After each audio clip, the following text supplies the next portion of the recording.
kulan isboorti oo lagu soo dhaweynayay gudoomiyaha ururka dhalinyarada gobolka Hiiraan Muna Xasan Maxamed ayaa lagu qabtay magaalada Beledweyne ee xarunta gobolka Hiiraan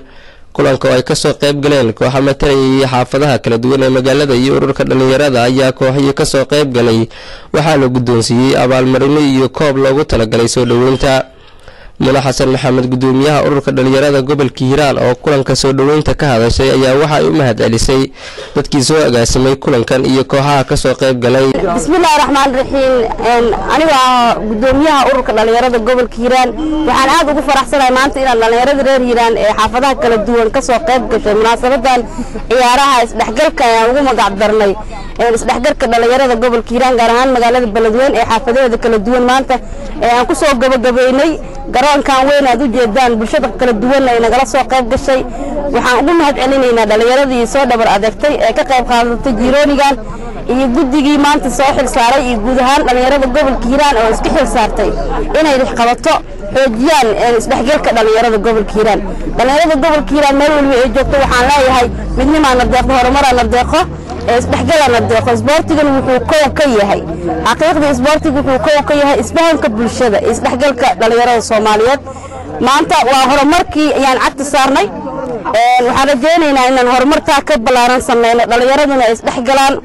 waxaan rajaynaynaa oo kale in dhalinyaradu intay isu timaado ismarxabaysa xaafadaha kala duwan waxa kale ku faraxsanahay xaqiiqdii in afarta xaafadood ee magaalada Beledweyne intay isu timaado wada ciyaarta dhalinyaradeedii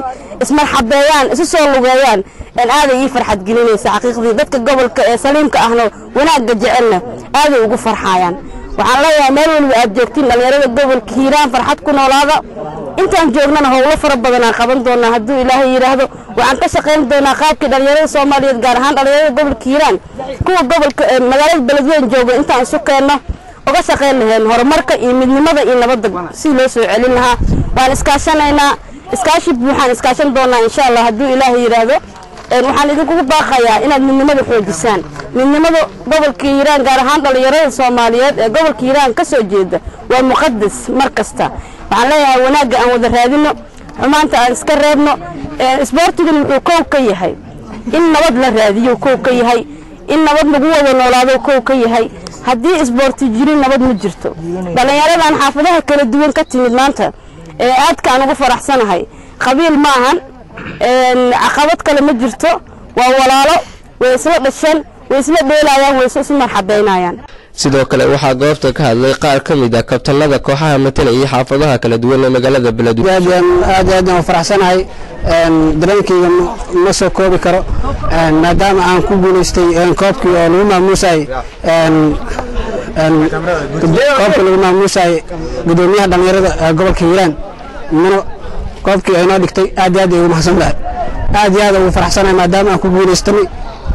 koobkii ay noo dhigtay bismillah magacayga waa Limaa Ismaan tanka gacanta labaad galay ee FC Bani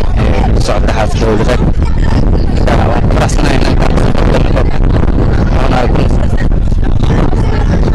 ugu dambeyn Muna Xasan Maxamed ayaa waxa ay koob gudoonsiisay koox matalaysay xaafadda Buundaweyn sidoo kale waxa ay kubado gudoonsiisay kooxaha matalayay saddexda xaafadood ee kale ee magaalada Beledweyne Muna Xasan Maxamed ayaa dhawaantan waxa ay soo gaartay magaalada Beledweyne ee xarunta gobolka iyadoo ay ugu dambeyn kulan soo dhaweynaa lagu qabtay magaalada Beledweyne Maxamed Qadar Cabdulle TV-ga caalamiga ee Somali Cable Beledweyne.